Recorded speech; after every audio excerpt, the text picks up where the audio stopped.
भूतिया डाकिया। ये बात उस जमाने की है जिस जमाने में मोबाइल नहीं थे, इंटरनेट नहीं थे, सोशल मीडिया भी नहीं था। एक दूसरे से बात करने के लिए लोग एक दूसरे को खत लिखा करते थे। डाकिया घर घर जाकर खत बांटता था। ये कहानी उस जमाने की है जिस जमाने में डाकिया लोगों की जिंदगी का एक अहम हिस्सा हुआ करता था। रघु नाम का एक डाकिया था। वो दिन भर साइकिल से शहर की हर गली घूमता था और घर घर खत बांटता था। रात का समय था, आखिरी खत बचा था। रघु अपनी साइकिल लेकर खत देने चला गया। आज तो बहुत रात हो गई, घर गया तो बीवी जरूर डांटेगी। रघु पते पर पहुंच जाता है।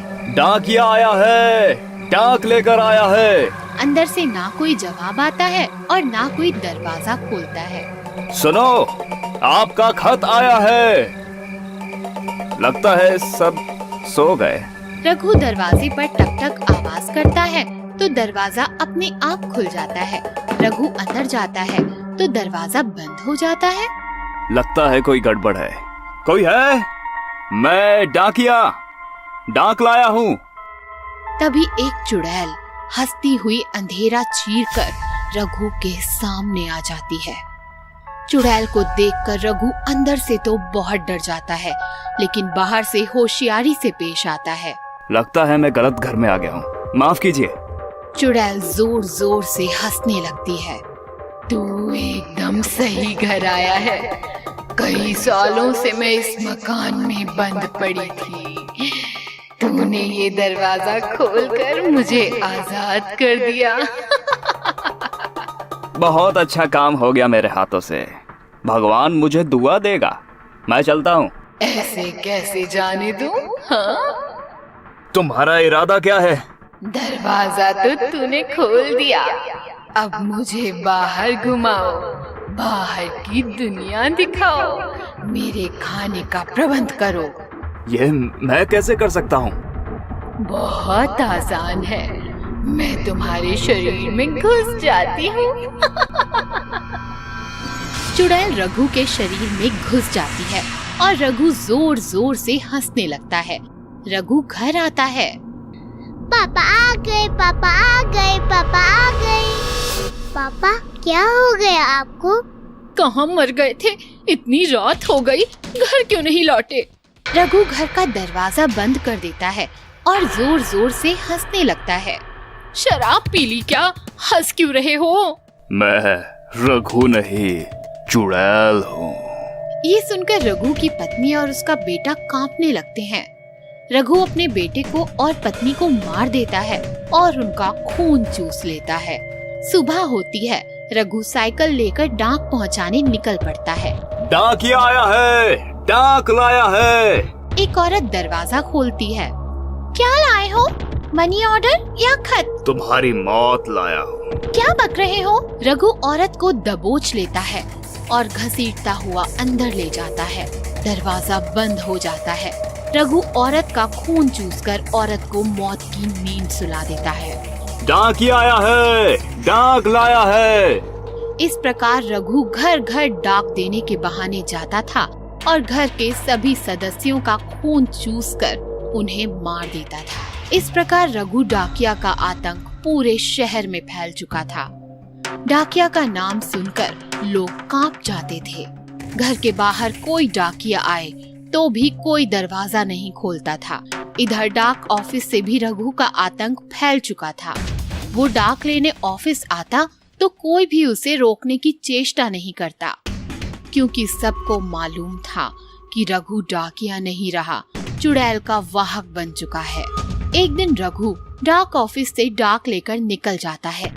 तभी डाक ऑफिस में एक खत लिए डिटेक्टिव करण आता है। ये खत मेरे घर पर किसने छोड़ा था? डाक मास्टर खत देखता है। यह खत रघु ने छोड़ा है। आपको शर्म नहीं आती? एक खूनी डाकिया पाल रखा है तुम लोगों ने। उस दरिंदे ने डाक देने के बहाने मेरी पत्नी को मार डाला। यह डाक मैंने उसे दिल्ली से भेजा था। उसका कोई जवाब नहीं आया तो घर आकर देखा पत्नी मर चुकी थी। डाकिये ने मारा है उसे। आप कौन है? मैं डिटेक्टिव करण दिल्ली में रहता हूँ। आप दिल्ली में रहते हो इसलिए आपको शहर के हालात मालूम नहीं है। डाक मास्टर करण को सब हकीकत बताता है।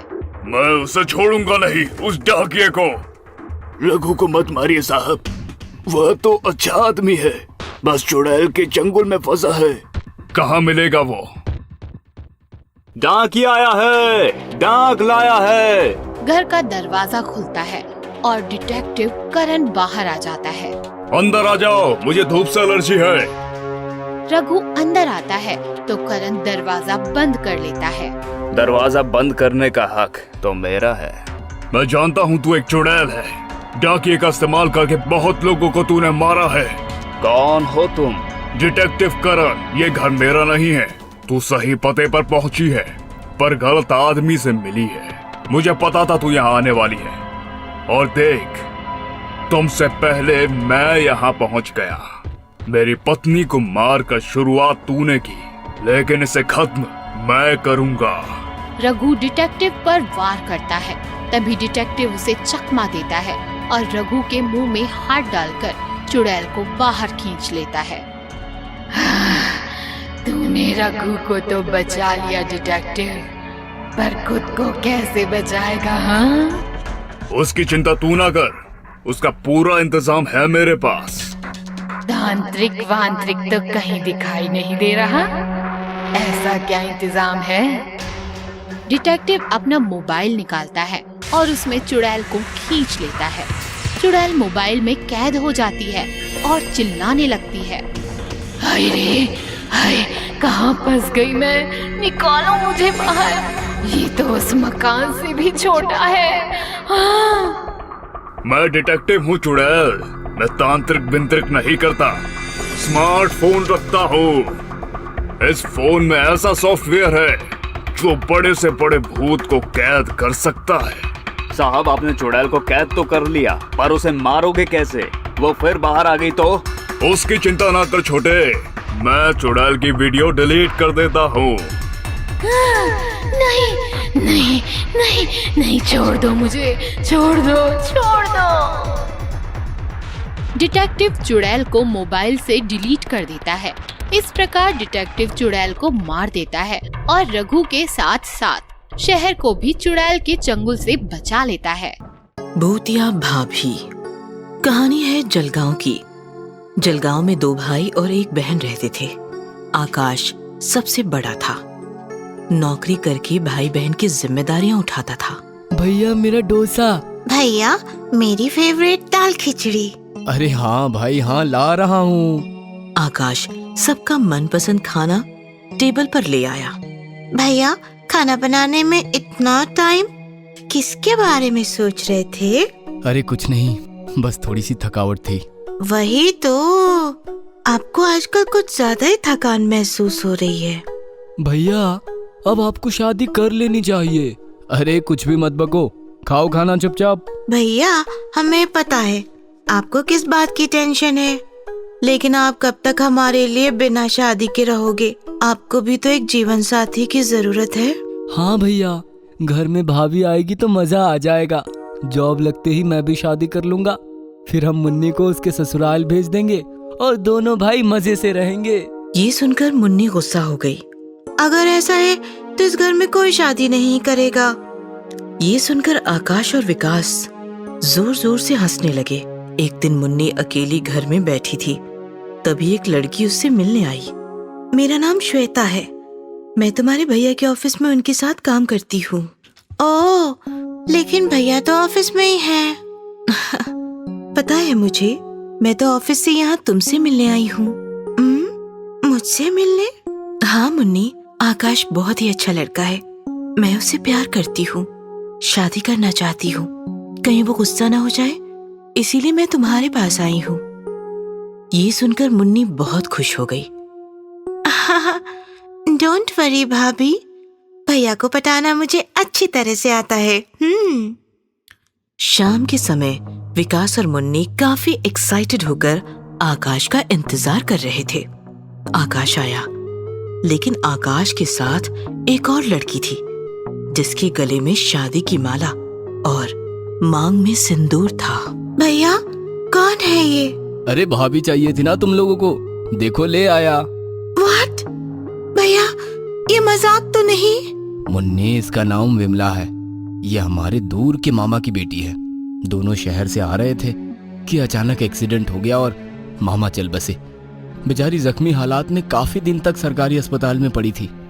आज एक प्रोजेक्ट के सिलसिले में सरकारी अस्पताल गया तो वहां मिली मुझे ये।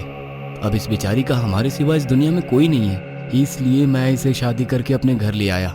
मुन्नी ने विमला को देखा। विमला काफी खूबसूरत और मासूम थी। आपके साथ जो भी हुआ भूल जाओ भाभी। आज से आप हमारे साथ नई जिंदगी शुरू करो। आपका बहुत बहुत स्वागत है इस घर में। बहुत बहुत शुक्रिया तुम्हारा। विमला को आए 2 दिनों से ऊपर हो गया था, फिर भी वो किसी भी काम को हाथ नहीं लगाती थी। सारा काम आकाश, विकास और मुन्नी को ही करना पड़ता था। मैंने तुम तीनों का खाना बनाकर रखा है, अब मैं ऑफिस के लिए निकलता हूँ। भाभी कहाँ है? मुन्नी प्लीज, अपनी भाभी को कुछ मत कहो, सोने दो उसे। आकाश भैया के जाते ही विमला नीचे आई। भाभी, आपको शर्म नहीं आती? इस पर विमला अजीब आवाज में चीखी, मेरा सर दर्द कर रहा है, मुझे तकलीफ ना दे ये लड़की। फिर विमला डाइनिंग पर बैठ गई और देखते ही देखते सारा लंच अकेले चट कर गई। विकास और मुन्नी फटी आंखों से देख रहे थे। दोपहर को आकाश के कमरे से धुआं आने लगा। विकास और मुन्नी कमरे के बाहर खड़े होकर चिल्लाने लगे, भाभी, भाभी, दरवाजा खोलो, क्या कर रही हो अंदर? भाभी, भाभी। भाभी, आग लगी है कमरे में, दरवाजा खोलो। भाभी, दरवाजा तोड़ो भैया, भैया दरवाजा तोड़ दो। विकास ने दरवाजा तोड़ा और अंदर का नजारा देखकर दोनों की सांसें रुक गई। अंदर एक होम जल रहा था जिसके सामने विमला और आकाश भैया बैठे थे। आकाश भैया को विमला ने वश किया था। विमला काफी भयानक दिख रही थी। ओम ह्रीं क्लीं क्लीं स्वाहा। भाभी, क्या है ये? भैया आप तो ऑफिस में थे ना? विमला ने आकाश और मुन्नी की तरफ देखा। आकाश सिर्फ मेरा है, मैं तुम दोनों से उसे छीनने आई हूँ, छीन कर रहूंगी। मुन्नी और विकास समझ गए कि जो कुछ हो रहा है काफी भयानक है। उन्होंने विमला को रोकना चाहा तो विमला ने दोनों को उठाकर बाहर फेंक दिया और कमरे का दरवाजा बंद कर दिया। मुन्नी, श्वेता को कॉल करो, वही अब आकाश भैया को बचा सकती है। उसे किस मुंह से कॉल करो? बेचारी तो सदमे में होगी। तुम बस कॉल करो। मुन्नी ने मोबाइल निकालकर श्वेता को कॉल किया। इधर कमरे में विमला भूतनी बनकर आकाश के साथ तांडव कर रही थी। आकाश को नोच रही थी, पीट रही थी। आकाश जोर जोर से हंस रहा था।